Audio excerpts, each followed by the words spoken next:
had this great start, up 8-2, and then they kind of started to do the things they do, points off turnovers, second chance points, and just kind of snowballed. Well, you can't turn the ball over that many times. I think we finished the game with 20, if I'm not mistaken. And it'd be different guys if they were pressing us, but I think a lot of them are just ill-advised passes on our part. And so it's just one of those things. And I don't know what the final boards ended up, but I know at halftime we were kind of getting beat on the boards quite a bit with the second chance opportunities.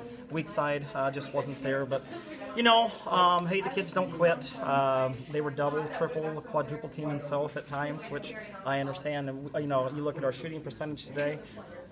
You got to shoot better than that if you're going to beat them. I think we finished 28% from the floor, if I'm not mistaken. So you have to make shots, obviously, against them. They're 3, 4, and 5 type kids were hitting outside shots, and you guys weren't. Yeah, exactly. That's exactly what I wanted with my game plan, is to make 25 shoots. So I don't know who the hell that was. 2 for 2, really, and I think she shot 16% on the year. That's part of it. Kids have got to step up. I thought they're role players. Number 15 came in and stroked them. I think she finished with 6 points. 25 comes off the bench, finishes with either 6 or 10. And that's what you have to have. And unfortunately, we just didn't have that today. Is there anything that they do that maybe the average fan doesn't see that just really impresses you, or that makes them pull They're away linked, like that? Kevin. It's the length. You know what I mean? We're open there in the post a lot. We didn't see a lot of things. You don't get a lot of preparation. I would feel a lot better with playing them if we had a week off to play. But you don't see that type of length all the time. When you're playing it, and deceptive speed is what I would say. They're bigs. Their rotation, guys, is phenomenal. And that's what that's just part of it. But like I said, we had to make shots today. If you're going to beat them, if you don't make outside shots, you're going to be in for a long game. On top of their length, they just anticipate things a little better than most teams. Passes. Yeah, well, you're not where you're at if you don't. You're playing in a 4th state title game. That's kids that have been together. That chemistry and the camaraderie that you have when you play together, even from their 6th grade, 7th grade, 8th grade, 9th grade, all the way up through, you get a feel for everybody. That's what Soph and Keeley, that's what makes it so special for them. So, they're a great basketball team. Probably should have went to man earlier, is one of the things. And once I mentioned that, the kids were excited. So I wish they would have said something to me, maybe. No. So it's just one of those things. I'm proud of what we did. This is where you want to be. 96-6 the last 4 years. There's nothing to be ashamed of there. Well, and that's what it's tough.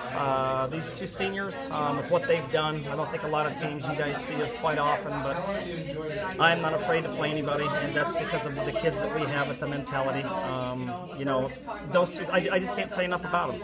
You look at what they do all the time. Soph played her tail off today. Keeley just struggled a little bit shooting in amongst the bigs. So that's just part of it. I'm proud of what they've done for our program, and I hope that the others feed off it. Peppers especially, you've known pretty much from day one she was going to be pretty darn good, and you're both strong personalities. What's that dynamic like? I don't think she's a teddy bear. You guys have no idea. I mean, she is. In a special person, the best thing about Sophia, as you guys know, is she's a nicer kid than she is ball player. And she is, and I feel horrible for her because this is something she wanted. Her sisters got to experience it. Both of them were on that team in 2010, and this is what she wanted. And so I feel really bad because I wanted it for her as well as all the rest of them. What about Keeley that we don't know? The other day you call her the silent assassin, and she doesn't let a whole lot of her personality on when we talk to her. But what about her do we not know that you think? Well, I think the girls know more than what I do. Let's just go with that. She lightens up when she's around them. I don't know if she thinks that I'm Satan sometimes or what, but I can't. Over 1,100 points, I think, is what she came close to finishing with. I mean, my goodness, she's quiet, and her game. And you guys have seen her play a lot. You don't think that she has a good game, and she finishes with 16, 6, 5 assists, 3 steals. You're like, how? And that's what she's kind of done her entire career. It's always been a quiet 16 points and stuff like that. So, she gave it everything she could today. We were off shooting the basketball. We've had a lot of good players and obviously a championship team, and girls the last couple years, but if you had a duo like Keely and Sophia that are so similar in the way that they control the boards and just play off one another so well, like it's like they know where each other's at without having rising back. But that goes with like what I said with Springville. You know, that's the chemistry and the bond that you build with each other. I mean, I expect them to know that as much as we do it in practice, and you know, you do it in summertime also. But these kids, when you play together that long, you're going to have that. And like I said, I hope our younger girls. I know we got 2 sad sophomores that are over there that you know, they played their tails off and they're upset. You know, that's the thing.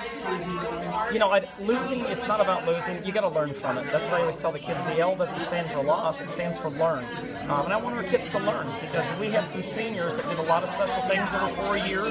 The future's quite bright for our Spartan girls basketball program. Can you expand on that a little bit? How excited you are about not only your young girls that played this year, but the 8th graders coming up? Well, I'm excited. I always am, Bennett. You know, I am. You know, it's when you get fresh blood that comes in. I don't think a lot of people thought we'd be in this position at the beginning of the year. I know that I didn't, just because of the fact of the way our younger girls were responding early. But after Christmas break, I thought that we really turned things around, and that's a tribute to what our younger kids did. They just have to work in the off season. You know, we don't have many kids that play for us, but the ones that are due they're extremely special to me, and they'll always have a special place in my heart. Does Hallie Christopherson still have a big impact on this program, as far as these are kind of the girls that grew up watching her and trying to be like her? Well, I think it even stems back, you know, probably. You know, I know some of them got to experience that, not all of them, because we weren't together, you know, at that time. You know, I don't know. She always had an impact on me. I still talk to her every once in a while, but I still talk to, it's amazing, my former players from 2000, what year is that? 2004. They still contact us, you know, so that's what makes it special, and I hope that's what our program does for our kids, because we love them. I do. I love them to death, guys, and it's my second family.